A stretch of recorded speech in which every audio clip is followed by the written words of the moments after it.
Chapter 15। नमन की बातें सुनकर ईशानी को बहुत ज्यादा गुस्सा आ रहा था और उसे बेइज्जती भी महसूस हो रही थी। इसी बीच बैंक्वेट हॉल में एक आवाज गूंजी, तुम दोनों वाकई एक दूसरे के लिए बने हो। जैसे ही एक बार फिर वह आवाज लोगों के कानों में पड़ी तो सबका ध्यान उसको चला गया।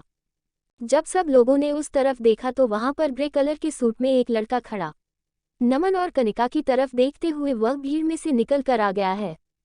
ये आदमी कौन है? उद्धरण चिन्ह। मुझे ऐसा लगता है कि ये अरुण ओबरॉय हैं। उद्धरण चिन्ह। ओह, लेकिन वहाँ क्या कर रहा है?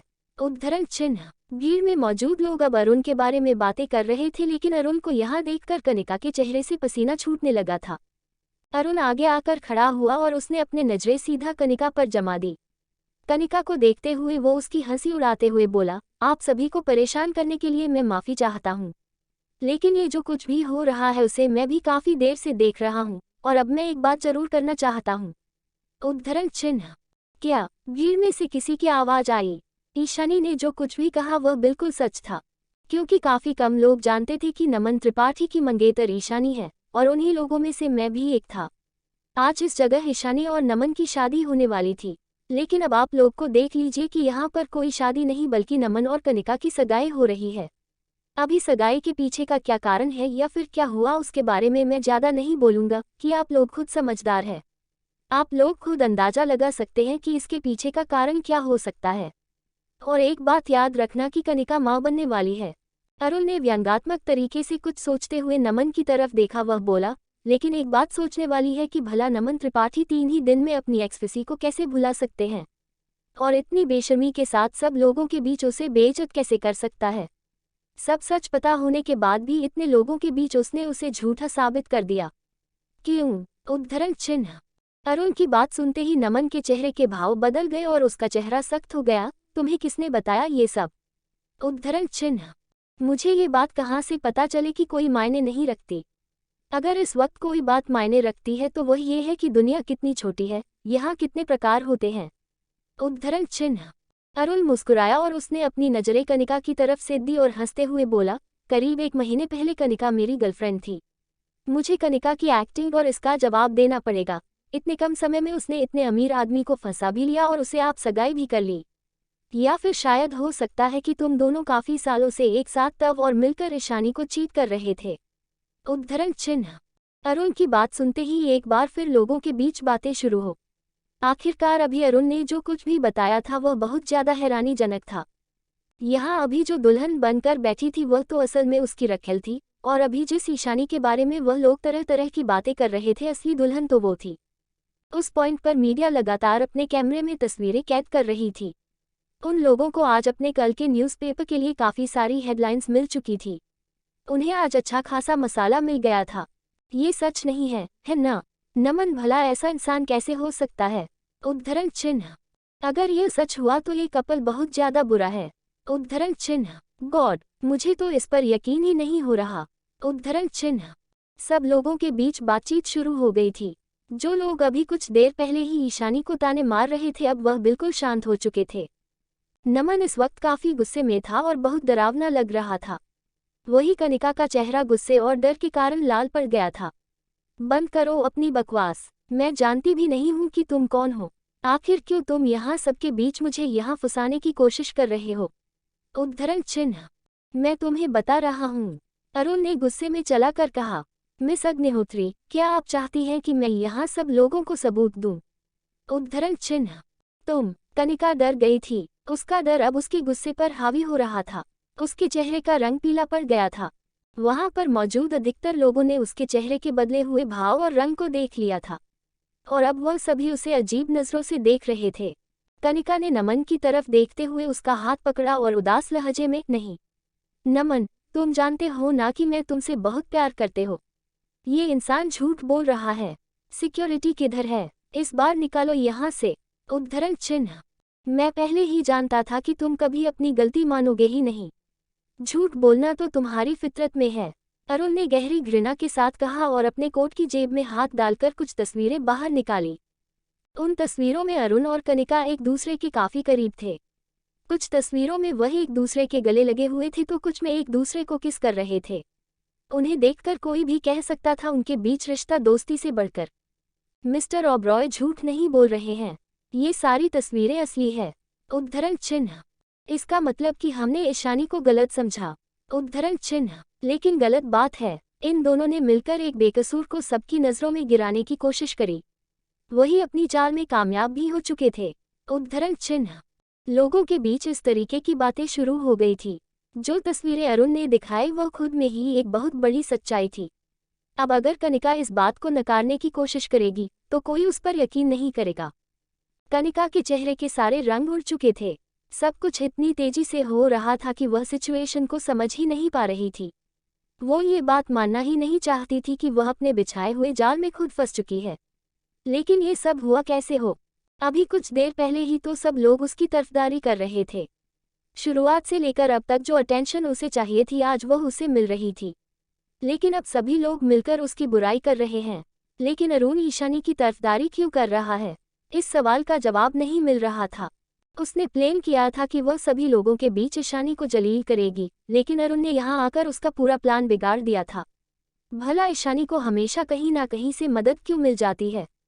कनिका काफी उदास और घबराया हुआ महसूस कर रही थी। नहीं, ये सब झूठ है, प्लीज इसकी बात पर यकीन मत करो। उद्धरण चिन्ह। तुम अभी भी इस बात को नकार रही हो। थोड़ी तो शर्म करो यार। अरुण को पहले ही इस बात की उम्मीद थी, इसलिए उसने आगे कहा, अगर किसी को अभी भी कोई शक है तो वह जाकर कनिका के पिता मिस्टर विक्रम अग्निहोत्री से सवाल जवाब कर सकता है। वह कनिका के पिता है तो उन्हें जरूर इस बारे में सब पता होगा। उद्धरण चिन्ह। अरुण की बात सुनते ही सब लोगों की नज़र एक साथ हो विक्रम जी की तरफ चली गई। विक्रम वही कनिका से कुछ दूरी पर खड़े हुए थे। ये सब देखकर विक्रम जी को पहले ही बहुत ज्यादा गुस्सा आया हुआ था। उन्होंने कनिका की तरफ देखा और गुस्से में चिल्लाकर बोले, कनिका अब बस करो। क्या तुम्हें अभी भी संतुष्टि नहीं हुई? अब इस बात को और मत बढ़ाओ। बिना आगे कोई बहसबाजी करे वह नेकलेस वापस ईशानी को दे दो। उद्धरण चिन्ह।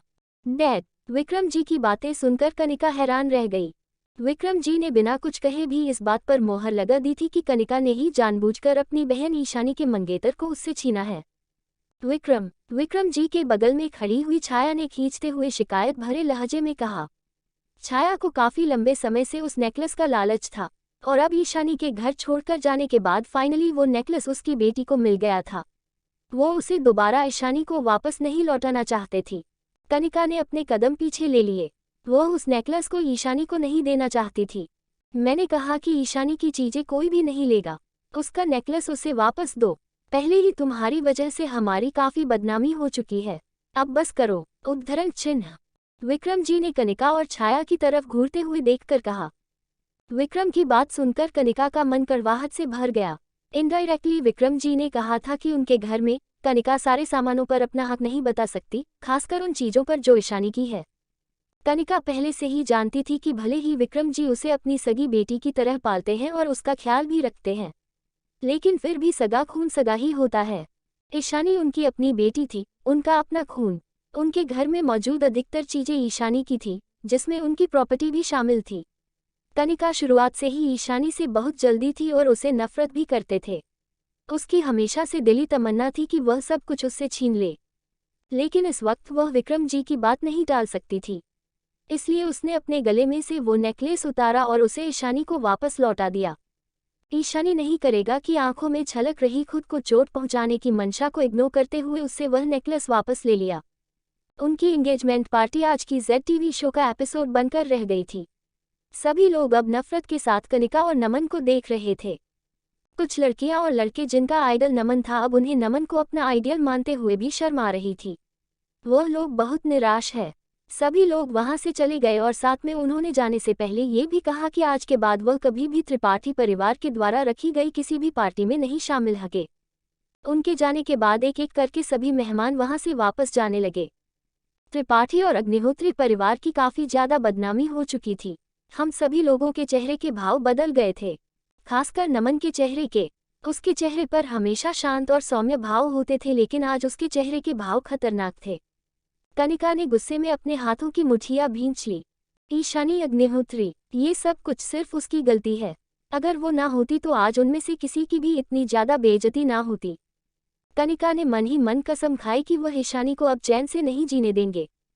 चैप्टर 16। ईशानी को इस बात का अंदाजा भी नहीं था कि अब कनिका के मन में उसके लिए भरी हुई है और भी ज्यादा गहरी हो गई है। लेकिन अगर उसे इस बारे में पता भी होता तो भी उसे इससे कुछ फर्क नहीं पड़ता। जितनी नफरत कनिका उससे करती है अब उतनी ही नफरत वो भी उससे करती है। ईशानी बैंकेट हॉल से बाहर आ गई और अभिमान के घर पर जाने के लिए वह टैक्सी लेने लगी। आज रात इतनी ज्यादा बेइज्जती बर्दाश्त करने के बाद उसके दिमाग में सिर्फ और सिर्फ अभिमान का ही ख्याल आ रहा था। वह अब बस जल्द से जल्द उससे मिलना चाहती थी। न जाने क्यों, लेकिन अभिमान का उसके साथ होना ही काफी था। जब भी वह उसके साथ होती थी तो उसे काफी सुकून मिलता था। उसके दिल में जितना भी दर्द और नफरत भरी हुई होती थी, कुछ पल के लिए वह बिल्कुल शांत हो जाता था। उसकी सारी बेचैनी, सारा दर्द, सारी तकलीफें अभिमान के पास होने पर दूर हो जाते थे। ईशानी अब बस जल्दी से जल्दी हाथ से निकलना चाहती थी, इसलिए उसने इस बात पर भी ध्यान नहीं दिया कि उसके पीछे एक आदमी काफी देर से खड़ा हुआ उसे ही देख रहा है। ईशानी, पीछे से उस आदमी ने उसे प्यार से पुकारा। वह आदमी स्ट्रीट लाइट के नीचे खड़ा हुआ था। उसने ब्लैक कलर का टक्सीडो डाला हुआ था। स्ट्रीट लाइट के नीचे खड़े होने से और भी ज्यादा चार्मिंग और एलिजेंट लग रहा था। अभिमान को यहाँ अपने सामने देखकर ईशानी हैरान थी, लेकिन उससे कहीं ज्यादा वह खुश थी। अभी कुछ सेकंड पहले ही तो वह उसके बारे में सोच रही थी और अब अभिमान पुलिस के सामने खड़ा हुआ था। जब उसने अभिमान को देखा तो जैसे उसके साथ तो जादू हुआ। अभी तक वो जो भी दर्द और तकलीफ महसूस कर रही थी वह जाने की कहीं गायब हो गई। तुम यहाँ क्या कर रहे हो? ईशानी तुरंत उसके पास गई और उससे पूछने लगी। तुम्हें घर वापस लेकर जाने के लिए आया हूँ। अभिमान का एक हाथ अपनी जेब में था और उसने मुस्कुराते हुए ईशानी के सवाल का जवाब दिया। उसका जवाब सुनकर ईशानी के होठों पर भी एक मुस्कुराहट आ गई। आप उसे बिल्कुल भी सैड फील नहीं हो रहा था, बल्कि अब तो वो अभिमान के गले लगना चाहती थी। Can I hug you? Ishani ने अपनी भरी हुई आंखों से अभिमान की तरफ देखते हुए उसे पूछा। ईशानी की बात सुनकर एक पल के लिए तो अभिमान को भी झटका लगा था, लेकिन अगले ही सेकंड उसने अपनी गर्दन हाँ में हिलाते हुए ईशानी के लिए अपनी बाहें खोल दी। ईशानी जल्दी से अभिमान की बाहों में सिमट गई।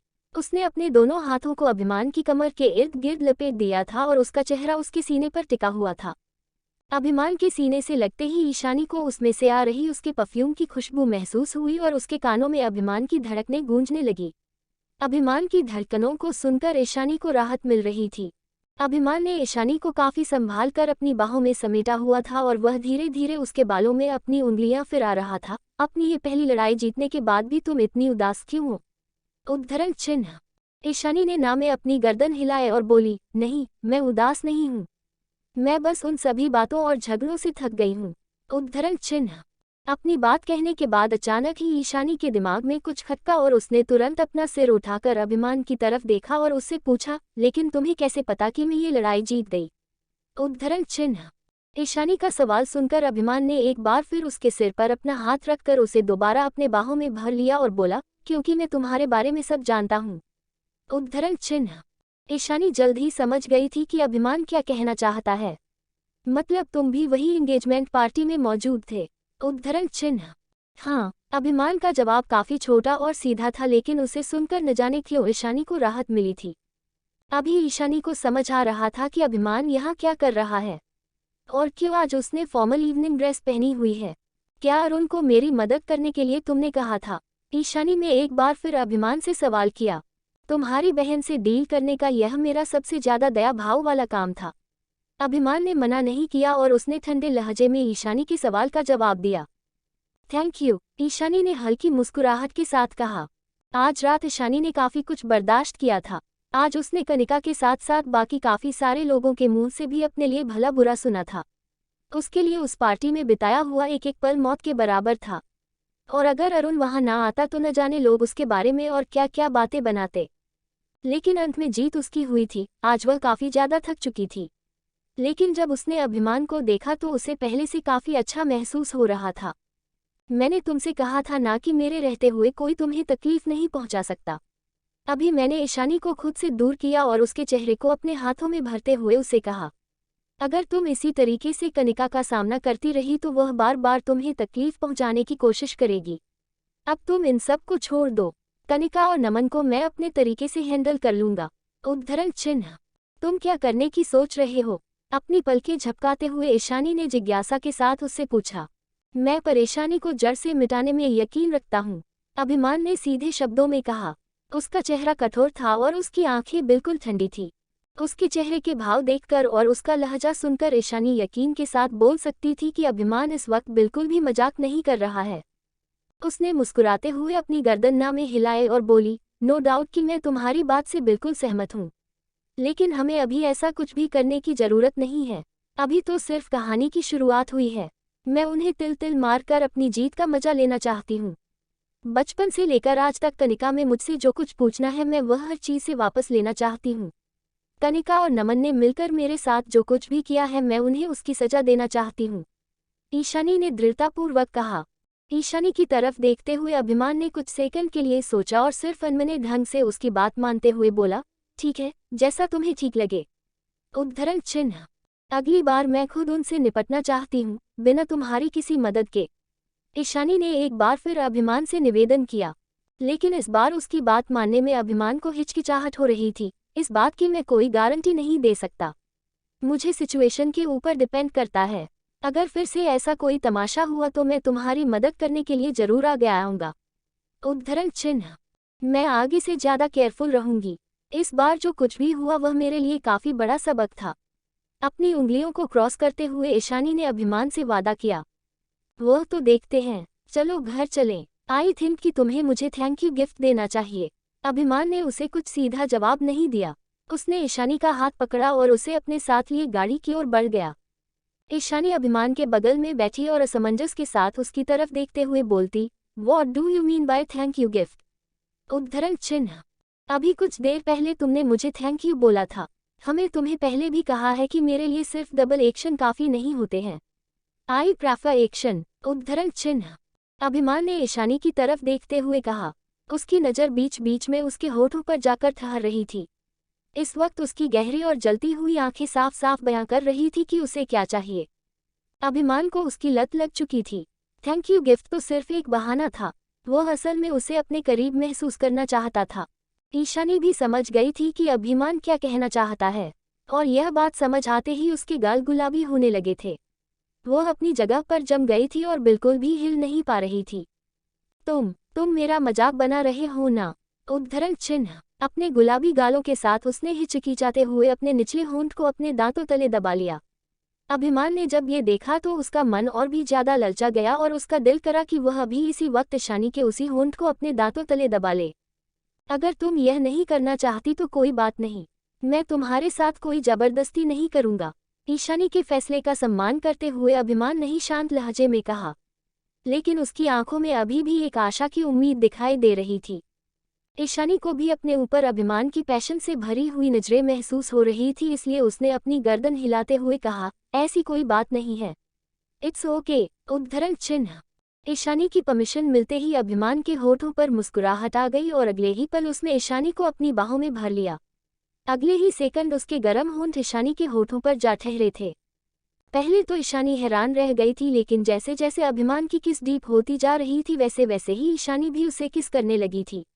ईशानी के किस करने के तरीके को देखकर अभिमान समझ गया था कि उसे किस करना नहीं आता है, लेकिन फिर भी ईशानी का उसे किस बैक करना उसे काफ़ी अच्छा लग रहा था। यह उन दोनों की सेकंड कीज थी, और इस बार फिर ईशानी का दिमाग बिल्कुल सुन्न पड़ गया था। कभी नहीं सोचा था कि एक किस इतनी ज़्यादा पैशनेट, पागलपन भरी, बनिंग ऑफ एग्रेसिव हो सकती है, जिसके चलते वह किसी और चीज़ के बारे में सोच ही न पाए। वह दोनों एक दूसरे को तब तक चूमते रहे जब तक उनको लेने में तकलीफ नहीं हुई। अगले दिन हर न्यूज़पेपर की हेडलाइंस नमन और कनिका की खबरों से भरी हुई थी। सभी पब्लिशर ने तरह तरह के टाइटल्स रखे थे। बड़ी बहन ने साजिश करके छीना अपनी छोटी बहन के मंगेतर को।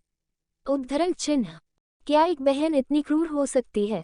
उद्धरण चिन्ह। द मिस्टर परफेक्ट सिर्फ एक भ्रम थे, उनके एक सच में थोड़ा हजारों लड़कियों के दिल को। उद्धरण चिन्ह। इसके अलावा काफ़ी सारी मैगजीन, कुछ वेबसाइट्स और इंस्टाग्राम, फेसबुक, ट्विटर जैसी सोशल मीडिया साइट भी इन्हीं खबरों से भरी हुई थी। उन सभी में अधिकतर इन शब्दों का प्रयोग किया गया था, नीच कनिका अग्निहोत्री, जैसी माँ वैसी बेटी, स्कम नमन त्रिपाठी, बेशर्म नमन त्रिपाठी और कनिका अग्निहोत्री, दो परफेक्ट कपल। इसी तरीके के काफ़ी सारे हैशटैग और ट्रेंडिंग सर्चीज ट्विटर पर दिखाई दे रहे थे, और इन सभी के अलावा ईशानी टॉप सर्च बन चुकी थी, लोगों से सहानुभूति दे रहे थे। Stay strong Ishani. इसके अलावा भी सोशल मीडिया पर काफ़ी सारी चीज़ें दिखाई दे रही थी। ईशानी देखो तुम कितनी फेमस हो गई हो, ट्विटर चेक करते हुए नंदिनी ने कहा।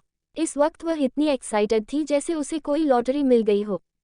मुझे समझ में नहीं आ रहा कि इस तरीके से पॉपुलर होने का फ़ायदा क्या है। अपने फ़ोन में ट्विटर को चेक करते हुए ईशानी के माथे पर बल पड़े हुए थे। पिछली रात जब कनिका और नमन के साथ उसकी कहासुनी हुई थी उस वक्त वहां पर काफ़ी सारे रिपोर्ट्स मौजूद थे। वह जानती थी कि आज का दिन उसके लिए बहुत मुश्किल और तकलीफ भरा होने वाला है, इसके लिए वह तैयार भी थी। लेकिन शायद उसने सोशल मीडिया की पावर को अंडर एस्टिमेट कर लिया था। पिछले कुछ ही घंटों में उसके, कनिका और नमन के बीच का लव ट्रायंगल पूरे इंटरनेट पर फैल चुका था। करोड़ों की तादाद में लोगों ने उसे पढ़ा था और उस पर अपने कमेंट भी छोड़े थे। बट इट्स ओके ना, न जाने कितने सारे लोग इस वक्त तुम्हारा साथ दे रहे हैं। सोशल प्लेटफॉर्म पर तुम्हारे फॉलोअर्स लगातार बढ़ रहे हैं और कमेंट तो तुम खुद ही देख लो, कहीं ना कहीं ये सब अच्छा ही है। उद्धरण चिन्ह। नंदनी बहुत खुश थी और उसने अपने फ़ोन में ईशानी को कमेंट दिखाते हुए कहा, देखो अधिकतर लोग तुम्हारी तरफदारी कर रहे हैं और उन्होंने तुम्हें आश्वासन देते हुए कमेंट भी लिखे हैं। काफ़ी लोगों को कहना है कि तरीका ने जानबूझकर तुम्हें फंसाने की कोशिश की है, तो अब उसे अपना करना वापस मिल रहा है। मेरा इससे ज़्यादा खुशी की कोई बात हो सकती है। उद्धरण चिन्ह। अगर देखा जाए तो नंदिनी की खुशी की वजह ईशानी के फेमस होने से ज़्यादा तो कनिका की बदनामी होना थी। उसे अभी तक कुछ भी अच्छी तरीके से नहीं पता था कि कल रात पार्टी में क्या हुआ था। जब सुबह उठकर उसने न्यूज आर्टिकल्स पढ़े तो उसे ईशानी की चिंता होने लगी थी। लेकिन जैसे जैसे वो आर्टिकल पढ़ती गई तो उसे पता चला कि इस बार ईशान ही नहीं बल्कि कनिका मुश्किल में है। इस बात का एहसास होते ही उसे सुकून मिला और कनिका की हालत पर उसे हंसी आने लगी। अब उन्हें अपनी खुद के कर्मों का परिणाम भी भुगतने दो। Let they have a taste of their own medicine. जब तक उनकी हालत रहेगी तब तक मुझे सच में बहुत अच्छा लगेगा। आज काफ़ी दिनों बाद जाकर दिल से खुशी महसूस हो रही है। उद्धरण चिन्ह। अपने चेहरे पर एक मुस्कुराहट सजाए हुए नंदिनी ने कहा। उसकी अभी भी अपने मोबाइल फ़ोन की स्क्रीन पर घड़ी हुई थी। चैप्टर 17। ईशानी से बात करने के बाद नंदिनी लगातार अपना फ़ोन स्क्रॉल कर रही थी, लेकिन कुछ ही देर बाद उसने टेबल पर अपने हाथ पटकते हुए बोला, शिट, इन गधों को सब कुछ पता भी नहीं है और फिर भी इतनी बकवास कर रहे हैं। एक आदमी कह रहा है कि कनिका को देखकर ही लगता है कि वह दिल की कितनी साफ है। वह कभी किसी के साथ कुछ गलत नहीं कर सकती और अपनी सगी बहन का मंगेतर तो कभी उसे छीनने की कोशिश नहीं करेगी, बल्कि उस इंसान ने उस पूरी सिचुएशन में दोषी तुम्हें करार कर दिया है। उद्धरण चिन्ह। और इसके अलावा एक लड़की ने कहा है कि अगर कनिका अपनी बहन के मंगेतर से प्यार करती थी है तो इसमें कुछ गलत नहीं है, उसकी छोटी बहन को उसे अपना मंगेतर दे देना चाहिए था। इसके अलावा अब कनिका माँ भी बनने वाली है, लेकिन उसकी छोटी बहन इतनी बेशर्म है कि उसने जानबूझकर लोगों की सिंपैथी पाने के लिए ये ड्रामा किया। उद्धरण चिन्ह। ये सब पढ़कर नंदिनी को बहुत गुस्सा आ रहा था, लेकिन ये सब सुनने के बाद ईशानी बिल्कुल शांत बैठी थी। वह जानती थी कि सभी लोगों को अपने मन की बात कहने का पूरा अधिकार है और सभी लोगों का मन एक जैसा नहीं हो सकता। कुछ लोगों को इस आने ठीक लग रही थी तो वह उसका सपोर्ट कर रहे थे, लेकिन जिनकी नज़रों में वह गलत और कनिका ठीक थी तो वह उसके बारे में गलत बोलेंगे ही। वह हर किसी के माइंड को कंट्रोल नहीं कर सकती थी। लेकिन जैसा कि अभी कुछ देर पहले नंदिनी ने कहा था, अभी कनिका और नमन के साथ जो कुछ भी हो रहा है उसे देखकर वह भी बहुत खुश थी, क्योंकि कहीं ना कहीं वो दोनों यही रिजर्व करते थे। ईशानी ने वे सारे कमेंट पढ़ने बंद कर दिए और उसने अभिमान को मैसेज किया, मुझे आज नेटिजन से काफ़ी ज़्यादा सपोर्ट मिल रहा है। क्या इन सब में तुमने कुछ रोल प्ले किया है? उद्धरण चिन्ह। ईशानी को मैसेज करे हुए कुछ सेकंड ही हुए थे तभी अभिमान ने उसके मैसेज का रिप्लाई करते हुए कहा, मैंने सिर्फ लोगों के सामने सच लाया है, तुम इन सब में बेकसूर हो। उद्धरण चिन्ह। अभिमान का रिप्लाई देखते ही ईशानी हंसने लगी। उसने मुस्कुराते हुए अभिमान को फिर मैसेज किया, thank you so much for everything you have done. तुम्हें अपनी जिंदगी में पाकर मैं वाकई ही बहुत खुश हूँ।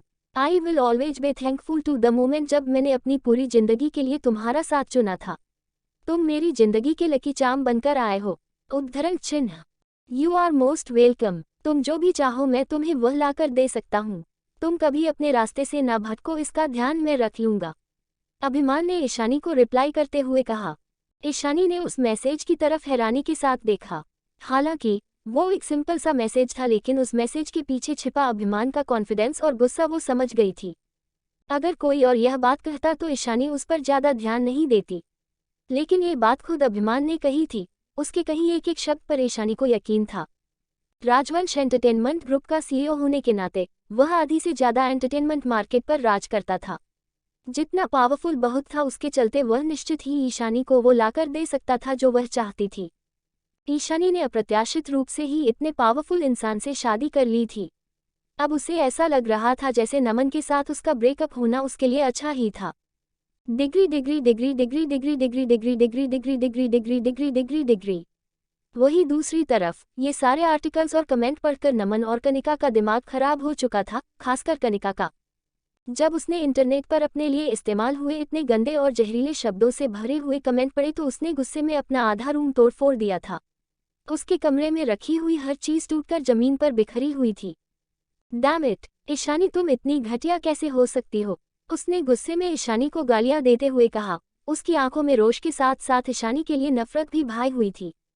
उसके हिसाब से जो कुछ भी हुआ उसमें सिर्फ और सिर्फ ईशानी की ही गलती है। अगर ईशानी ना होती तो उसे अपनी ही एंगेजमेंट पार्टी में इतनी ज्यादा शर्मिंदगी का सामना नहीं करना पड़ता और ना ही आज अखबारों में इस तरीके की खबरें छपी होती। अब सिर्फ ईशानी की वजह से सब लोगों को सब सच पता चल चुका था। कनिका जितना इन सब के बारे में सोच रही थी उसे उतना ही ज्यादा गुस्सा आ रहा था। ना चाहते हुए भी उसकी आंखों से आंसू बहने लगे थे। उसने दयनीय ढंग से नमन की तरफ देखा और बोली, नमन, क्या तुम ऐसे ही एक तरफ खड़े हुए सबको मुझे गालियां देते हुए देखते रहोगे? उद्धरण चिन्ह। बिल्कुल नहीं कनिका, तुम फिक्र मत करो। मैं जितना हो सके उतनी जल्दी इस प्रॉब्लम को सॉल्व करने की कोशिश करूंगा। तुम्हें इस वक्त इन सब चीजों की फिक्र करने की बिल्कुल जरूरत नहीं है। अगर तुम्हें फिक्र करनी ही है तो हमारे अजन्मे बच्चे की चिंता करो, और किसी बात की नहीं। ठीक है। असल में नमन काफी ज्यादा बिजी था और वह काफी चिड़चिड़ा भी हो गया था। लेकिन कनिका माँ बनने वाली थी, इस बात को ध्यान में रखते हुए उसने काफी धैर्यपूर्वक उसे समझाया। अब कनिका और उनका होने वाला बच्चा उसकी जिम्मेदारी थी। इस न्यूज़ में न सिर्फ उसकी पर्सनल रेपुटेशन को बल्कि त्रिपाठी ग्रुप को भी काफी ज्यादा अफेक्ट किया था। आज सुबह ही इस खबर की वजह से उनके कॉर्पोरेट स्टॉक में काफी ज्यादा उतार चढ़ाव आ गए थे। उनकी कंपनी के जितने भी बोर्ड ऑफ डायरेक्टर्स थे उन सभी ने मिलकर रिटर्न में नमन से रिक्वेस्ट की थी कि वह जल्द से जल्द इस मुश्किल का समाधान निकालें। लेकिन इतना बिजी होने के बावजूद भी नमन को कनिका के लिए टाइम निकालना था, क्योंकि कनिका प्रेग्नेंट थी और वह उसे ज़्यादा स्ट्रेस नहीं देना चाहता था। लेकिन कहीं ना कहीं नमन को ऐसा भी लग रहा था कि अगर कनिका ने चालाकी के साथ ईशानी को उस एंगेजमेंट पार्टी में बुलाकर उसे नीचा दिखाने की कोशिश ना करी होती तो शायद ये सब होता ही नहीं। नमन ने एक गहरी सांस ली। उसके चेहरे पर अभी तक जो शांत भाव बने हुए थे वह अचानक ही बदल गए। काव्या, हमारे यहाँ की टॉप 5 नेशनल मीडिया से कांटेक्ट करो और कैसे भी करके उन्हें पब्लिक ओपिनियन को भटकाने की कोशिश करने के लिए कहो। उसके अलावा पॉपुलर इन्फ्लुएंसर्स को कांटेक्ट करो और उन्हें पैसे देकर हमारे पक्ष में बोलने के लिए कहो। और पीआर डिपार्टमेंट से कहो कि और ज़्यादा काम करें, लेकिन मुझे ये सब कुछ अब ठीक करना है। I want result as soon as possible. उद्धरण चिन्ह। ये सर। नमन से इंस्ट्रक्शन पाते ही काव्या तुरंत अपने काम पर लग गई। कनिका अभी भी सिसकी रही थी। उसने दयनीय भाव के साथ नमन की शर्ट की स्लीव खींचते हुए कहा, Naman, I am really very sorry. मैं जानती हूँ कि तुम अभी बहुत परेशान हो और मुझे तुम्हें परेशान नहीं करना चाहिए, लेकिन मुझे बहुत डर लग रहा है। लोगों में मेरे लिए आक्रोश भरा हुआ है। वो नेट मास हंटिंग के थ्रू मुझे ढूंढना चाहते हैं। मैं सब बर्दाश्त कर सकती हूँ, लेकिन अगर हमारा बच्चा। कनिका की आवाज़ कांप रही थी। उसकी सिसकियाँ और भी ज़्यादा तेज हो गई थी। उसे देखकर वाकई ऐसा लग रहा था जैसे वह बहुत डरी हुई हो। कनिका की बातें सुनकर नमन को उसके लिए बहुत बुरा लग रहा था और उससे अब गुस्सा आने लगा था। उसने कनिका को अपनी बाहों में भर लिया और उसे आश्वासन देते हुए शांत लहजे में बोला, तुम्हें फिक्र करने की जरूरत नहीं है। मैं तुम्हारा और हमारे बच्चे दोनों का ध्यान रखूंगा। मैं तुम दोनों में से किसी को भी कुछ नहीं होने दूंगा। उद्धरण चिन्ह। मुझे तुम पर पूरा यकीन है, कनिका ने अपने गर्दन हिलाते हुए कहा और वह अपने आंसुओं से भरी हुई आंखों के साथ भी मुस्कुरा दी। लेकिन उसकी यह मुस्कुराहट ज्यादा देर तक उसके होठों पर नहीं टिकी, क्योंकि कुछ ही सेकंड्स के बाद काव्या भागते हुए ऑफिस के अंदर आई। उसका चेहरा फीका पड़ा हुआ था। उसने नमन से कहा, sir, there is a bad news. उद्धरण चिन्ह। व्हाट? क्या तुमने इस प्रॉब्लम को सॉल्व करने के लिए मेरे दिए हुए ऑर्डर फॉलो किए? नमन के माथे पर बल पड़ गए थे। अभी तक तो नहीं सर, काव्या ने अपनी गर्दन ना में हिलाते हुए कहा। नमन की तरफ देखते हुए उसके चेहरे पर डर के भाव घर आए थे। आपने मुझे जो इंस्ट्रक्शन फॉलो किए थे मैं अभी उन्हें फॉलो कर ही रही थी। मैंने प्रेस मीडिया को कांटेक्ट करके आर्टिकल्स में चेंज करने के लिए कहा था लेकिन उन्होंने सीधा मना कर दिया। इसके अलावा मैंने इन्फ्लुएंसर से कांटेक्ट करने की कोशिश की तो उन्होंने भी हमारे लिए कोई काम करने से मना कर दिया। उद्धरण चिन्ह। क्या दोनों, नमन और कनिका, एक साथ बोले? लेकिन क्यों? क्या उन्हें और ज्यादा पैसे चाहिए? उद्धरण चिन्ह। नहीं सर, आपने मुझे जितने पैसे कहा था मैंने उनसे 2 गुना पैसे उन्हें देने के लिए कहा लेकिन उन्होंने फिर भी काम करने से मना कर दिया। अपनी बात कहते कहते काव्या की आवाज धीमी होती गई। कनिका का चेहरा बिल्कुल फीका पड़ गया था। नमन, अब हम क्या करेंगे? उद्धरण चिन्ह। नमन ने कनिका को पूरी तरह इग्नोर किया और काव्या से पूछा, जो छोटी मोटी प्रेस मीडिया कंपनी है तुमने उनसे कांटेक्ट किया तो उन्होंने क्या कहा? क्या वो हमारा काम करने के लिए तैयार है? उद्धरण चिन्ह। नहीं, उन्हें लगता है कि यह बहुत ज्यादा रिस्की है इसलिए। उद्धरण चिन्ह। आखिर ये हो क्या रहा है? नमन को इन सब पर यकीन नहीं हो रहा था। त्रिपाठी ग्रुप एक काफी ज्यादा जानी पहचानी और बड़ी कंपनी थी। पब्लिक ओपिनियन चेंज करना नमन के लिए कोई बड़ी बात नहीं थी। लेकिन आज बाकी सभी प्रेस मीडिया ने उसके लिए काम करने से मना कर दिया था। ऐसा कैसे हो सकता था? जरूर कहीं ना कहीं कुछ तो गड़बड़ थी, क्योंकि प्रेस मीडिया को जब तक पैसे मिलते रहते हैं तब तक वह कोई भी काम करने से मना नहीं करती है। नमन तो उन्हें मनचाहे पैसे देने के लिए तैयार था, फिर भी वो लोग उसके लिए काम करने से मना कर रहे थे। नमन समझ गया था कि यहाँ पर कुछ न कुछ गड़बड़ है और इस सिचुएशन में उसने खुद को शांत करना ही सही समझा। काव्या काफी ध्यान से उसे देख रही थी। जब उसने देखा कि नमन शांत हो चुका है तो उसने उससे पूछा, सर, अब आगे हमें क्या करना है? उद्धरण चिन्ह। अब किसी भी प्रेस मीडिया और इन्फ्लुएंसर से कांटेक्ट मत करो। इंटरनेट घोस्ट राइटर से कांटेक्ट करो और उन्हें फेक कमेंट लिखने के लिए कहो। कनिका और हमारे बारे में जितने भी गलत कमेंट है उन सभी की जगह अब वहाँ हमारे फेवर में कमेंट होने चाहिए। और रही बात कॉर्पोरेट इमेज की, तो पीआर डिपार्टमेंट से कहो कि जल्द से जल्द अनाउंसमेंट कर दें। Okay sir. उद्धरण चिन्ह। नमन से इंस्ट्रक्शन लेते ही काव्या उसे और कनिका को ऑफिस में अकेला छोड़कर वहां से चली गई। अनिका का रोना भी बंद हो चुका था। वह पागल नहीं थी। जो कुछ भी काव्य ने बताया उसे सुनकर वह भी समझ गई थी कि कुछ तो ऐसा है जो अनयूजुअल है। ये सारी सिचुएशन बिल्कुल भी नॉर्मल नहीं है। नमन, मुझे ऐसा लग रहा है जैसे इस पूरी सिचुएशन को कोई पीछे से कंट्रोल कर रहा है। हो सकता है कि वह ईशानी ही हो। वैसे भी वह एक बहुत अच्छी और प्रसिद्ध रिपोर्टर भी है। ओबियसली वो न्यूज़ आर्टिकल पब्लिश करने में काफ़ी ज़्यादा अच्छी है, वरना सारे नेटिजन सिर्फ उसी की तरफदारी करें ये तो असंभव है ना। इन सब में उसी का हाथ है, कनिका ने गुस्से में कहा। इस स्थिति में भी उसने ईशानी को जिम्मेदार ठहराना बंद नहीं किया था। नमन के माथे पर शिकन की लकीरें उभर आई, लेकिन वह पूरी तरह कनिका की बात से असहमत भी नहीं था। कहीं ना कहीं कनिका ठीक कह रही थी। इस पूरे सिचुएशन में कोई है जो पीछे से सब कुछ संभाल रहा है। लेकिन नमन भी पूरी तरह पागल नहीं था। जानता था कि रिपोर्टर होने की वजह से ईशानी के काफ़ी सारे कनेक्शन हैं, लेकिन उसके पास इतनी भी पावर नहीं थी कि वह नेशनल और काफ़ी बड़ी बड़ी प्रेस मीडिया को कंट्रोल कर सके। लेकिन अगर इन सब के पीछे ईशानी का हाथ नहीं था तो कौन था? क्या कोई छुपकर ईशानी की मदद कर रहा है?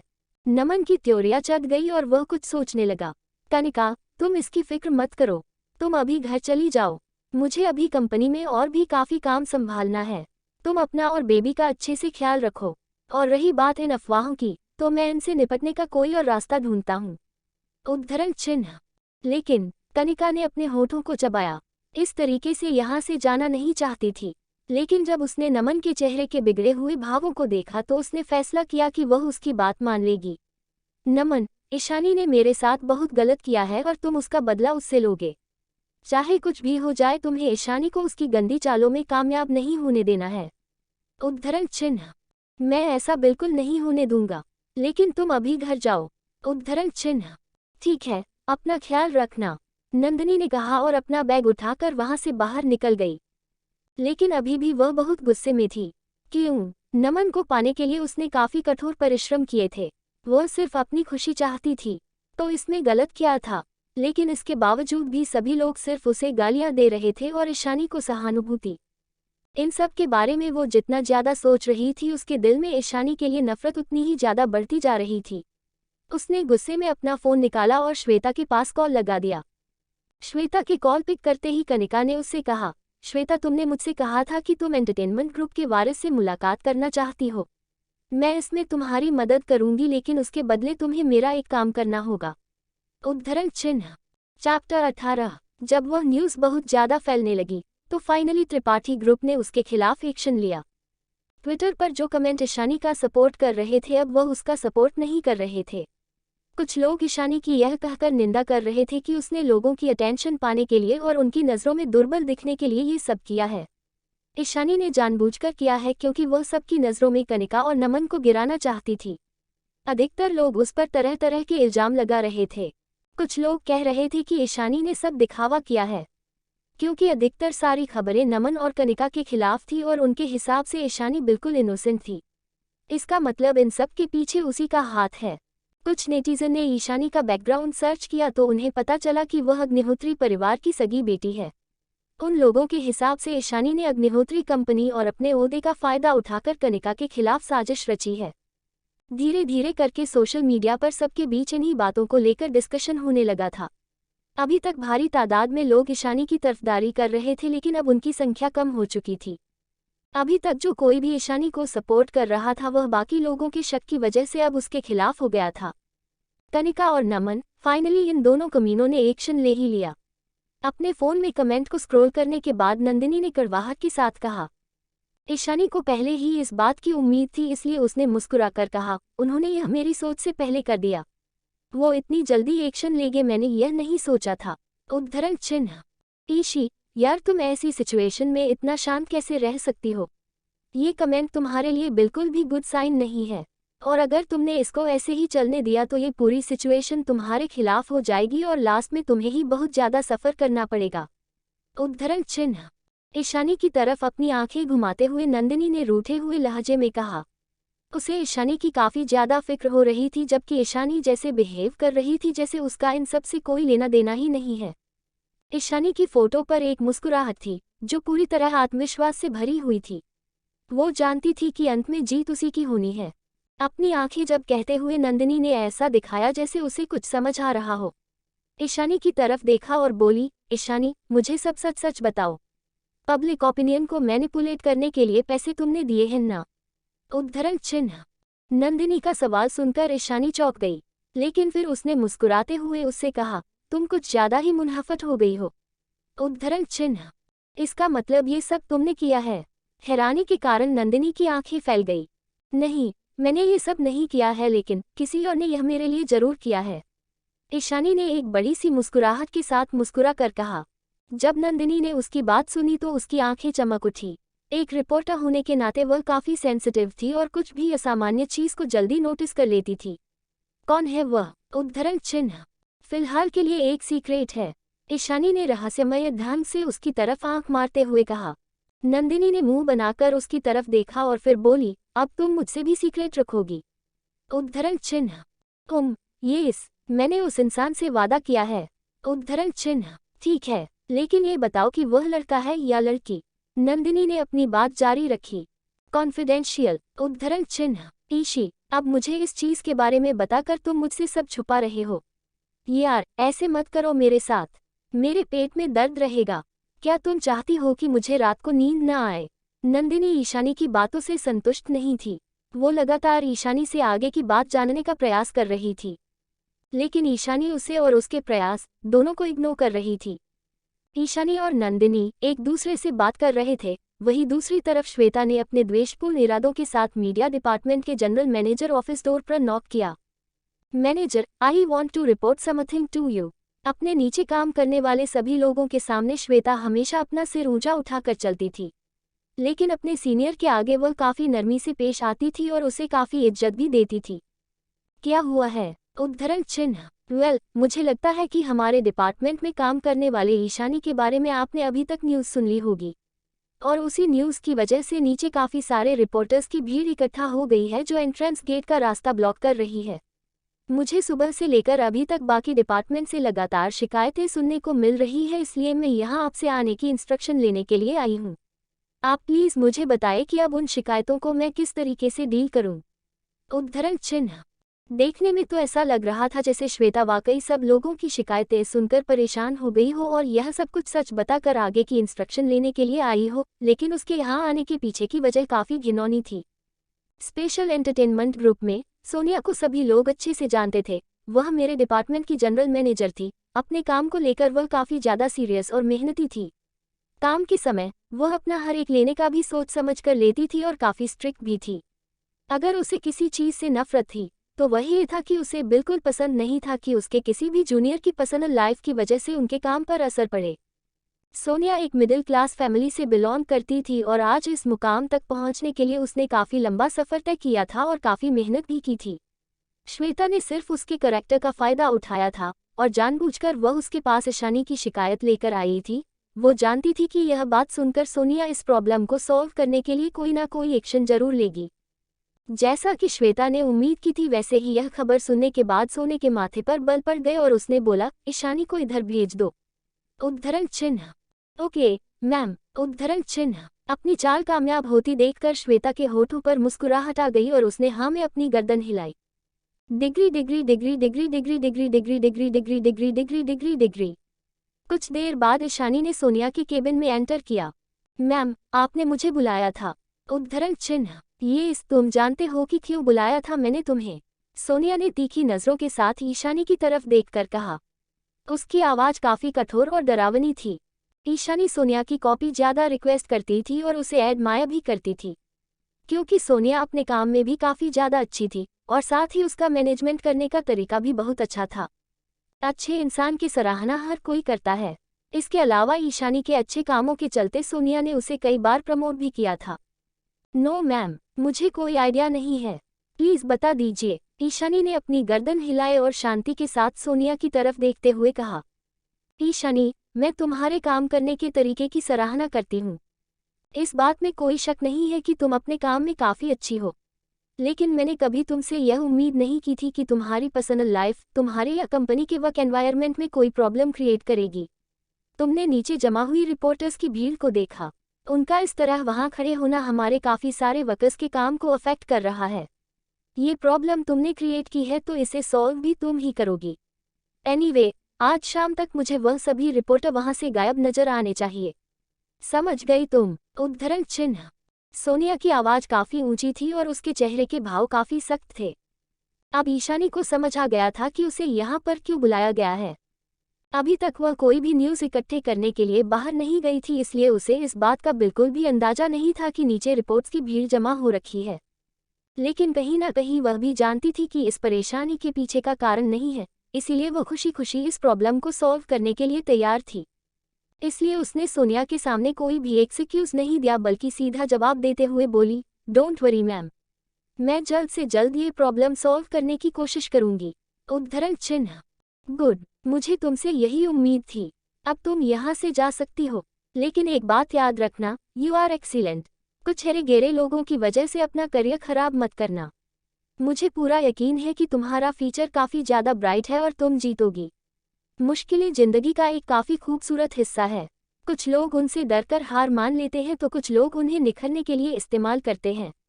मुझे नहीं लगता कि तुम डर कर हार मानने वालों में से हो। उद्धरण चिन्ह। ये कहते हुए सोनिया के चेहरे के भाव काफ़ी सॉफ्ट थे।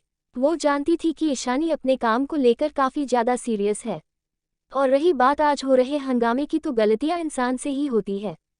उसकी बात सुनकर ईशानी एक पल के लिए जो गई, लेकिन अगले ही पल हो उसकी बातों में छिपे हुए इशारे को समझ गई। वो समझ गई थी कि सोनिया ने भी आज सुबह छपे हुए सारे आर्टिकल्स पढ़े होंगे और उन्हें पढ़कर वह उसे आश्वस्त करने के लिए ये सब बोल रही है। ईशानी ने मुस्कुराकर उसकी तरफ देखा और बोली, thank you ma'am, I promise कि मैं आपके इस विश्वास को टूटने नहीं दूंगी। उद्धरण चिन्ह। उसके बाद उसने सोनिया की तरफ देखकर अपनी गर्दन हिलाए और ऑफिस से बाहर निकल गई। ईशानी की बात सुनकर ऑफिस में बैठी हुई सोनिया के होठों पर मुस्कुराहट आ गई। स्मार्ट लोगों से बात करने में उसे भी काफ़ी अच्छा लगता था। उन लोगों के साथ उसे अपनी कोई भी बात ज़्यादा एक्सप्लेन नहीं करनी पड़ती थी, बल्कि सिर्फ एक छोटे से हिंट से ही हो उसके बाद समझ जाते थे। ये भी एक कारण था जिस वजह से उसे ईशानी काफ़ी पसंद है। सोनिया के ऑफिस से बाहर आने के बाद ईशानी नीचे आई और बिना किसी झिझक के रिपोर्टर्स को वहां से भेजने की तैयारी करने लगी। चैप्टर 19। गेट पर सिक्योरिटी गार्ड तैनात थे, इस वजह से रिपोर्टर्स अंदर नहीं आ सकते थे। उनके पास बाहर खड़े होकर इंतजार करने के अलावा और कोई ऑप्शन नहीं था। जब ईशानी गेट की तरफ आई तो सबसे पहले उसने देखा कि सभी रिपोर्टर के हाथ में कैमरा है और वे लोग धूप में खड़े हुए हैं। उन सभी के चेहरे पसीने से भीगे हुए थे, लेकिन फिर भी सारी तकलीफ है बर्दाश्त करते हुए वे लोग वहीं खड़े हुए थे। ईशानी जल्दी से बाहर गई और उसने गार्ड को बोलकर सभी लोगों को पानी पिलाने के लिए कहा। आप सभी पानी पी लीजिए प्लीज, और आपको इतनी धूप में यहाँ खड़े होने की, आज गर्मी बहुत ज्यादा है और आप लोग इजीली बीमार हो सकते हैं। उद्धरण चिन्ह। भाग खड़े हो। किसी भी आदमी ने यह उम्मीद नहीं की थी कि ईशानी इस तरीके से उनके सामने आएगी। उन्हें लगा था कि उनके सामने आने से ईशानी कतराएगी आएगी, इसलिए उसे बाहर देखकर किसी ने उसके सामने कोई सवाल जवाब नहीं किया। उन्हें उम्मीद नहीं थी कि जिस इंसान के लिए वह यहाँ पर खड़े हैं वह अकेला सामने आने की हिम्मत रख सकता है। कुछ सेकंड बाद उनमें से एक आदमी चिल्लाकर बोला, यही ईशानी है। यह आवाज़ सुनते ही काफ़ी सारे रिपोर्ट्स ईशानी के चारों तरफ खड़े हो गए और उसे बीच में घेर लिया। मिस अग्निहोत्री, नमन त्रिपाठी और कनिका जी के साथ आपके क्या रिश्ते हैं? हाल ही में चल रही अफवाह है, ये कह रही है कि कनिका त्रिपाठी ने आपके मंगेतर को बहकाया है, क्या ये सब सच है? उद्धरण चिन्ह। मिस अग्निहोत्री, कुछ लोगों का कहना है कि आप जानबूझकर नमन त्रिपाठी और अपनी बहन के रिश्ते के बीच में आए क्योंकि आप उन्हें अपनी बहन से सुनना चाहते थे। इस बारे में आप क्या कहना चाहेंगी? क्या इस चीज़ को लेकर आप कोई एक्सप्लेनेशन देना चाहेगी? उद्धरण चिन्ह। मिस अग्निहोत्री, खबरें ये भी है कि आज सुबह सोशल मीडिया पर हो रहे सारे कमेंट को आपने पैसे देकर खरीदा था कि आप अपनी बहन कनिका और अमन त्रिपाठी से बदला लेना चाहती थी। क्या ये सच है? उद्धरण चिन्ह। हर एक रिपोर्टर ईशानी के सामने नए नए और पेचीदा सवाल लेकर आ रहा था। वो सभी इमेजिनेशन में इतने आगे थे कि अंत में उन्होंने ऐसे सवाल भी कर ली जिनका जवाब ईशानी के पास था ही नहीं। लेकिन फिर भी उन सभी के सामने खड़ी हुई ईशानी बिल्कुल शांत थी। अंत में वो खुद भी एक रिपोर्टर ही थी। इन सभी हालातों का सामना कैसे करना है इसके बारे में उससे ज़्यादा अच्छी तरीके से और कोई नहीं जानता था, इसलिए वह जितना हो सकता था खुद को उतना शांत रखने की कोशिश कर रही थी। First of all, thank you so much कि आप लोग अभी तक इतनी गर्मी में यहाँ खड़े हैं और इतनी दूर से यहाँ मेरा इंटरव्यू लेने के लिए आए हैं। मैं आप सभी के हर एक सवाल का जवाब देने के लिए तैयार हूँ। सबसे पहली बात तो यह है कि एंटरटेनमेंट इंडस्ट्री में कदम रखने जैसा मेरा कोई प्लान नहीं है। पिछले कुछ दिनों में कुछ हालत ऐसी हो गई है जिसकी वजह से मुझे काफ़ी ज़्यादा अटेंशन मिल रही है, लेकिन मैं ऐसा कुछ नहीं चाहती थी। मैं भी आप सभी की तरह एक रिपोर्टर ही हूँ और मुझे अपनी जॉब काफ़ी ज़्यादा पसंद है और मैं फ़िलहाल तो अपने प्रोफेशन को चेंज करना नहीं चाहती। उद्धरण चिन्ह। और आपके दूसरे सवाल का जवाब देने के लिए मेरे पास कोई शब्द ही नहीं है। कनिका मेरी सौतेली माँ की बेटी है। नमन और मैं बचपन से एक दूसरे को जानते हैं। वो दोनों बिल्कुल मेरे परिवार की तरह है। तो मैं बस इतना कहना चाहूँगी कि मैं उन दोनों के साथ रहने के फैसले का सम्मान करती हूँ। मैं भगवान से ये दुआ करूँगी कि वह दोनों अपनी ज़िंदगी में एक साथ खुश रहे, क्योंकि मैं दोनों एक दूसरे से प्यार करते हैं और उन दोनों के प्यार को पूरा करने के लिए मैं खुशी खुशी खुद को सेक्रीफाइस करने के लिए तैयार हूँ। उद्धरण चिन्ह। एंड एट द एंड, मैं आप सभी लोगों से विनती करती हूँ कि प्लीज़ इस एक ही न्यूज़ पर टिके मत रहिए। मेरी बहन अब प्रेग्नेंट है। ये सभी खबरें सुनकर और पढ़कर उसकी हेल्थ पर असर पड़ रहा होगा, तो प्लीज़ उसे और तकलीफ मत पहुँचाए। उद्धरण चिन्ह। अपनी बात खत्म करने के बाद ईशानी ने एक बार झुककर उन सभी को ग्रीट किया। उसके चेहरे के भाव बहुत ज़्यादा सिंसियर और यकीन दिलाने वाले लग रहे थे, लेकिन उसके शब्दों से सभी रिपोर्टर समझ गए थे कि इस वक्त वो कैसा फील कर रही है। उसके शब्दों में उसकी नाराज़गी, उसकी निराशा, उसकी तकलीफ, उसका दुख और न जाने क्या क्या साफ साफ झलक रहा था। ये सब महसूस करके उन सभी को उस पर यकीन हो गया था और अब उनके मन में उसके लिए दया भाव आ गए थे। इन सभी बातों का एहसास होते ही किसी भी रिपोर्टर को समझ नहीं आया कि वह आगे ईशानी से क्या सवाल करें। वहीं दूसरी तरफ ईशानी समझ गई थी कि उसने अपना मकसद हासिल कर लिया है। उन रिपोर्ट्स की भीड़ में कुछ रिपोर्ट ऐसे भी थे जिनका एक्सपीरियंस ईशानी से काफ़ी ज़्यादा था, लेकिन ऐसे मौक़ों पर सिचुएशन को किस तरीके से हैंडल करना है इस बात को ईशानी बखूबी जानती और समझती थी। उसने रिपोर्टर के सवालों का जो भी जवाब दिया उसके अंदर काफ़ी इन्फॉर्मेशन थी, और जो बातें उसने नहीं बोली उन्हें रिपोर्टर खुद इमेजिन करके आर्टिकल में पब्लिश कर देते। एक एक करके सभी रिपोर्टर्स वहां से चले गए और कुछ ही देर बाद ईशानी का इंटरव्यू हर सोशल साइट पर पोस्ट हो चुका था। उस इंटरव्यू के पोस्ट होते ही सोशल साइट्स पर एक और गर्मा गर्म डिस्कशन चालू हो गया था। रिपोर्ट्स ने ईशानी के मुंह से निकले एक एक शब्द को काफी बारीकी से सुना था और फाइनली उन्होंने इस बात का कंफ्यूजन ये निकाला था कि कनिका ने ही ईशानी के स्वीटहार्ट को उसे छीना है और उसे नमन को छोड़ने के लिए मजबूर कर दिया। इसके बावजूद भी ईशानी ने उन सब के बारे में कुछ भी गलत नहीं कहा, बल्कि सभी नेटिजन से यह विनती की थी कि वह उन्हें और परेशान ना करें। उसने साफ शब्दों में सबसे विनती करते हुए कहा था कि कोई भी नमन और कनिका के बारे में गलत ना बोले, क्योंकि कनिका इस वक्त प्रेग्नेंट है और वह नहीं चाहती कि उसे या उसके होने वाले बच्चे को कोई भी हानि पहुंचे। काफी लोगों को ईशानी की बातें सुनकर अच्छा लगा था। उनके दिल में ईशानी की छवि साफ होने लगी थी। वे सभी सोच रहे थे कि ईशानी काफी शांत, सुलझी हुई और अच्छी लड़की है। उस पूरी सिचुएशन में विक्टिम वही थी। अगर किसी को सबसे ज्यादा तकलीफ पहुंची थी तो वह ईशानी ही थी। कनिका और नमन ने मिलकर उसका दिल तोड़ा था। उसके बावजूद भी ईशानी ने न सिर्फ उन दोनों को माफ किया बल्कि अभी भी उन लोगों का पक्ष ले रही थी। लेकिन कुछ लोग ये भी सोच रहे थे कि ईशानी ने ये सब भी सिर्फ सिम्पथी पाने के लिए किया है। वो विक्टिम नहीं है, बल्कि विक्टिम होने का दिखावा कर रही है। उसके इंटरव्यू में भले ही वह उन लोगों को डिफेंड करते हुए नजर आ रही है, लेकिन अगर कोई इस बारे में ध्यान से सोचे, इनडायरेक्टली कह रही है कि पब्लिक ने कनिका को हर्ट किया है। लेकिन अंत में अधिकतर लोग इस वक्त ईशानी के साथ खड़े हुए थे और नमन ने ईशानी को नीचे गिराने के लिए जो चाल चली थी वह फेल हो चुकी थी। लोगों के मन में एक बार फिर कनिका के लिए नफरत भर चुकी थी। वे लोग एक बार फिर कनिका को ही सोशल साइट पर ट्रोल करने लगे थे। नंदिनी ने जब भी सारे आर्टिकल्स और कमेंट पढ़े तो उसकी खुशी का कोई ठिकाना नहीं था। ईशानी, इस बार तुमने वाकई मुझे इम्प्रेस किया है। रिपोर्टर से तुमने काफी चालाकी के साथ डिलीट किया। उन लोगों को अंदाजा भी नहीं है, लेकिन उन्होंने कनिका को सबक सिखाने में तुम्हारी काफी ज्यादा मदद की है। उद्धरण चिन्ह। ईशानी ने मासूमियत के साथ अपनी आंखें झपकाए और बोली, मुझे समझ नहीं आ रहा है कि तुम क्या कहना चाह रही हो। मैंने कुछ भी नहीं किया। मैंने सिर्फ वही कहा जो कनिका ने कहा था। उद्धरण चिन्ह। कम ऑन यार, कम से कम मेरा तो पागल मत बनाओ। नंदिनी ने ईशानी के कंधे को थपथपाते हुए कहा, तुम्हें इस तरह अपने लिए लड़ते हुए देखकर मैं बहुत खुश हूँ। जब तुम नमन के साथ थी तो तुम बहुत शरीफ थी। बिना कोई सवाल जवाब किए तुम उसकी सारी बातें मान लेती थी। मुझे पूरा यकीन है कि ना मैंने तो कभी इस बात के बारे में सोचा भी नहीं होगा कि तुम इस तरीके से उनके साथ कभी फाइट भी कर सकती हो। अभी भी उसने इसी बात की उम्मीद की होगी कि वह तुम्हें परेशान करेगा और तुम चुपचाप बैठकर सब सहती रहोगी। उद्धरण चिन्ह। ईशानी नंदिनी की बातों का कोई जवाब देती उससे पहले ही उसका फोन बजने लगा। ईशानी ने एक नज़र घुमाकर अपने फोन की तरफ देखा तो ना चाहते हुए भी उसके होठों पर खुद ब खुद एक मुस्कुराहट आ गई। उसने तुरंत अपना फोन उठाया और कॉल पिक करते हुए बोली, हेलो। मैंने अभी न्यूज़ देखी। फोन की दूसरी तरफ से अभिमान की शांत और गहरी आवाज आई। ओके, तो क्या फील कर रहे हो तुम? अपनी आईब्रो उठाते हुए ईशानी ने उससे पूछा। अरे मेरी प्यारी पत्नी एक्ट्रेस बनना चाहती तो वो डेफिनेटली पूरी इंडस्ट्री पर राज करती। उद्धरण चिन्ह। Okay, I will take this as a compliment. Ishani ने हंसते हुए कहा, बिल्कुल, क्यों नहीं। वेल, आज हम डिनर बाहर कर रहे हैं। मैंने हम दोनों के लिए रेस्टोरेंट में टेबल बुक कर दी है और मैं काम पूरा होने के बाद तुम्हें पिक करने आ जाऊंगा। उद्धरण चिन्ह। ग्रेट। ईशानी तुरंत उसकी बात मान गई और फिर उसने कॉल कट कर दिया। आहा, ईशी, जरा अपनी स्माइल की तरफ से देखो। अब मुझे जल्दी से बताओ कि किसका कॉल था।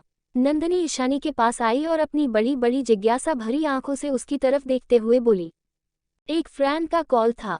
ईशानी ने शांत लहजे में कहा, कम ऑन, क्या तुम्हें सच में लगता है कि मैं तुम्हारी बात पर यकीन करने वाली हूँ?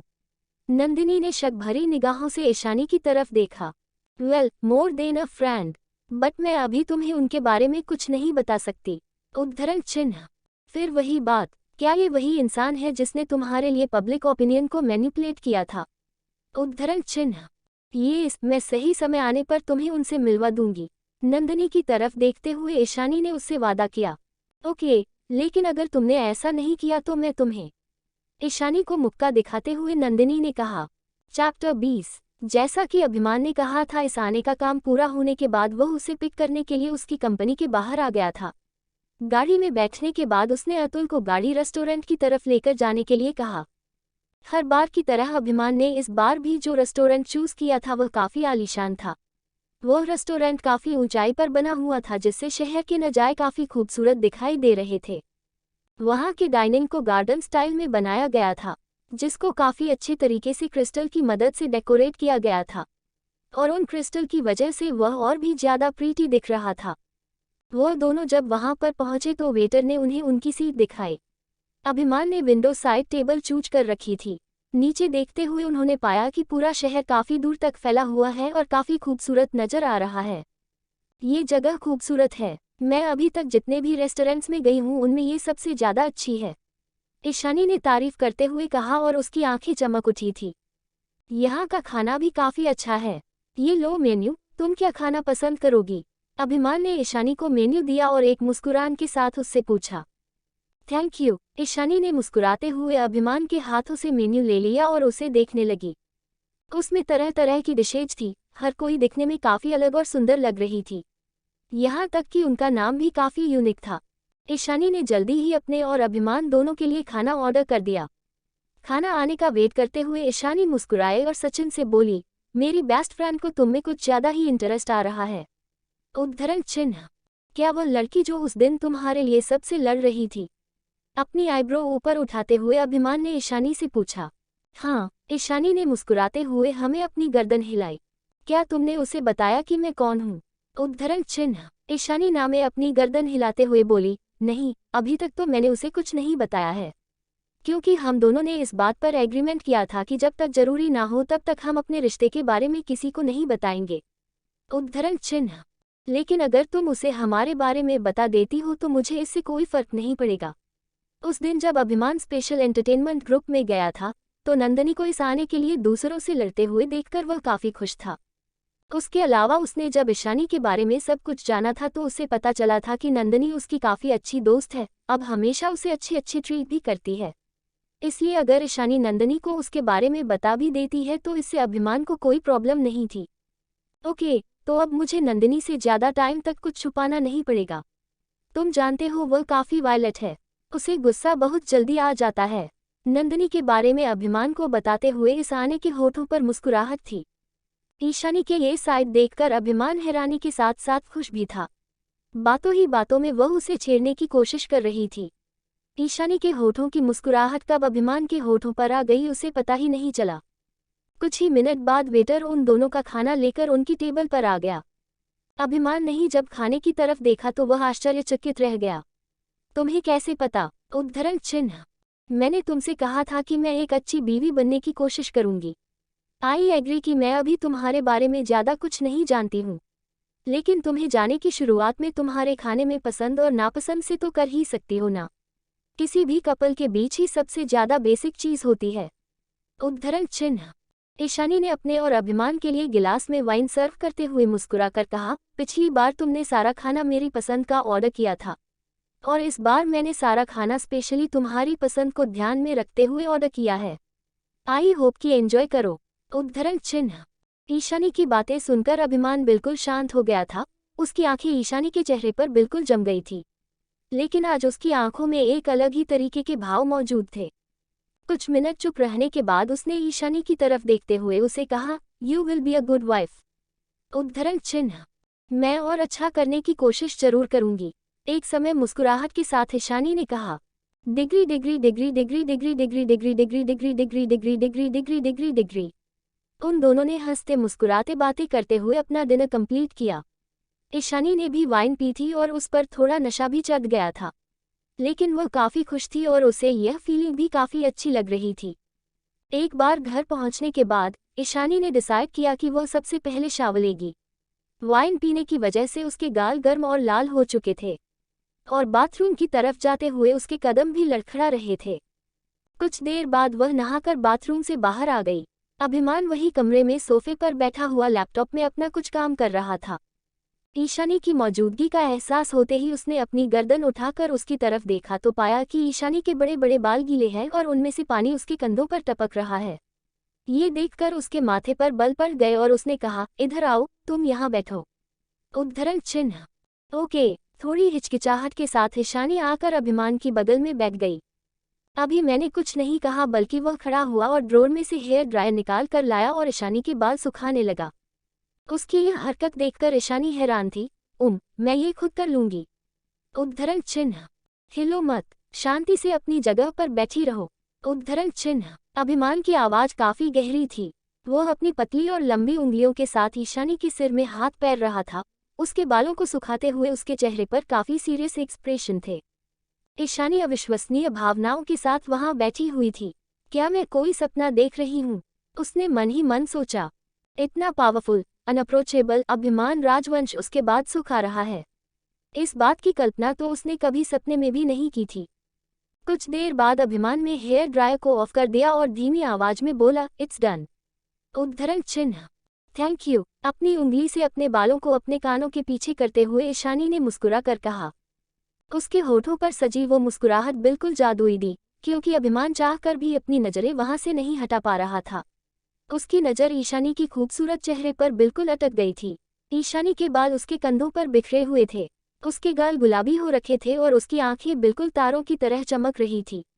इस वक्त ईशानी ने सिंपल लोवर और टी शर्ट पहनी हुई थी, लेकिन उन सादे कपड़ों में भी वह काफी आकर्षक नजर आ रही थी। अभिमान जानता था कि ईशानी इस वक्त थोड़ी नशे में है। इस वजह से वह बाकी दिनों के मुकाबले ज्यादा रिलैक्स थी और वह भी अभिमान की आंखों में आंखें डालकर देख रही थी। अभिमान खुद पर काबू नहीं कर पा रहा था, इसलिए उसने ईशानी की कमर में हाथ डालकर उसे अपने करीब खींच लिया और अपना सिर नीचे झुकाकर उसके होठों को अपने होठों की कैद में ले लिया। ईशानी ने बिल्कुल भी इस चीज की उम्मीद नहीं की थी। हालांकि वह भी ज्यादा टाइम तक अभिमान की किस को नहीं कर पाई। बिना जाने ही वह अभिमान के लिए सब कुछ करने लगी थी। न जाने क्यों, लेकिन उसके मन में हमेशा एक बात रहती थी कि उसे अभिमान को खुश रखना है। बीते हर पल के साथ अभिमान की किस और भी ज्यादा डीप होती जा रही थी। ईशानी की सांसें जो फूलने लगी तो अभिमान उससे दूर हो गया और वह उसकी गर्दन को चूमने लगा था। ईशानी को अभिमान के हाथ अपनी ब्रेस्ट पर रेंगते हुए महसूस होने लगे तो उसने झटके से अपनी आंखें खोल ली। ईशानी की झिझक महसूस करते ही अभिमान वहीं रुक गया और उसने अपने हाथ वापस खींच लिए। उसने गहरी सांसें लेकर अपने पैशन को शांत करने की कोशिश की। मैं नहाने जा रहा हूँ, तुम जल्दी सो जाओ, गुड नाइट। अभिमान की आवाज धीमी और कर्कश थी। वो ईशानी को अपने करीब महसूस करना चाहता था, लेकिन उसके साथ जबरदस्ती नहीं कर सकता था। ओके। ईशानी का चेहरा भी बिल्कुल गुलाबी हो चुका था। उसे अभी भी अभिमान के होंठ अपने होठों और गर्दन पर महसूस हो रहे थे, इसलिए उसकी हिम्मत नहीं हो रही थी कि वह अपनी नजरें उठाकर उसकी तरफ देख सके। अभिमान मुस्कुराया और उसने उसके बालों में अपना हाथ फिराया। अभिमान के वहां से जाते ही ईशानी बिल्कुल शांत हो गई और वही सोफे पर लेट गई। उसने अपना हाथ अपनी छाती के ऊपर रखा तो उसे अपना दिल तेजी से धड़कते हुए महसूस होने लगा। उसके दिल की धड़कनें काफी तेज थी, जैसे अभिमान अभी भी उसे किस कर रहा हूँ। Degree degree degree degree degree degree degree degree degree degree. यार इतना ज्यादा कॉन्फिडेंट भी मत हो। हम सभी कनिका को अच्छी तरीके से जानते हैं। वो एक नंबर की कमीनी है और अपनी इतनी बदनामी के बाद वह चुप नहीं बैठने वाली। वह बिना किसी की नज़र में आए तुम्हारे खिलाफ कोई ना कोई साजिश जरूर करेगी। इसलिए अभी हमें उस पर नज़र रखनी पड़ेगी ताकि हमें पता चल सके कि वह तुमसे से बदला लेने के लिए क्या प्लानिंग कर रही है। उद्धरण चिन्ह। बात जब भी कनिका की आती थी, नंदिनी को एक सेकंड के लिए भी उस पर विश्वास नहीं होता था। वो काफी सालों से ईशानी को जानती थी, इसलिए उसे इस बात का भी पता था कि इन सालों में कनिका ने ईशानी को तकलीफ पहुंचाने के लिए कितनी गंदी चालों का इस्तेमाल किया है, और यही एक कारण भी था जिस वजह से उसे कनिका से नफरत थी। तुम बिल्कुल ठीक कह रही हो। इन सभी तमाशा के बीच कनिका की रेपुटेशन बिल्कुल खराब हो चुकी है। अगर मैं गलत नहीं हूं तो इस वक्त अगर उसे मेरी जान भी लेनी पड़े तो वह इसमें बिल्कुल भी पीछे नहीं हटेगी। तो इस बात का तो सवाल ही नहीं उठता कि वह इन सब बातों को भुलाकर अपनी जिंदगी में आगे बढ़ेगी। ईशानी नंदिनी की बातों से बिल्कुल सहमत थी। वो इतने सालों से कनिका के साथ एक ही छत के नीचे रह रही थी, इसलिए उसे उससे बेहतर और कोई नहीं जान सकता था। अब तुम और भी ज्यादा सतर्क रहना, नंदिनी ने मुस्कुराकर कहा और प्लेट में से एक स्प्रिंग रोल का पीस उठाकर अपने मुंह में डाल लिया। लेकिन यार मैं एक बात सोच रही हूँ, पिछले दिनों से इतने सारे ड्रामे चले हुए हैं। तुमने एक छोटे से इंटरव्यू में बिना कुछ कहे कनिका की रिपीटेशन की धज्जियां उड़ा दी। उसके बावजूद भी तुम्हारी सौतेली माँ ने अभी तक एक शब्द नहीं कहा। ये बात थोड़ी जम नहीं रही। उद्धरण चिन्ह। एग्जैक्टली, अभी तक तो उन्होंने मुझसे कुछ नहीं कहा है, और मुझे लगता है कि मुझसे कुछ कहने की अब उनमें हिम्मत में नहीं है। जब मैं छोटी थी तो वह मेरी पीठ पीछे अपनी चालें चलती रहती थी, लेकिन अब मैं ऐसा नहीं होने दूंगी। उद्धरण चिन्ह। छाया के बारे में बात करते हुए अचानक ही ईशानी का चेहरा बिल्कुल कठोर हो गया था।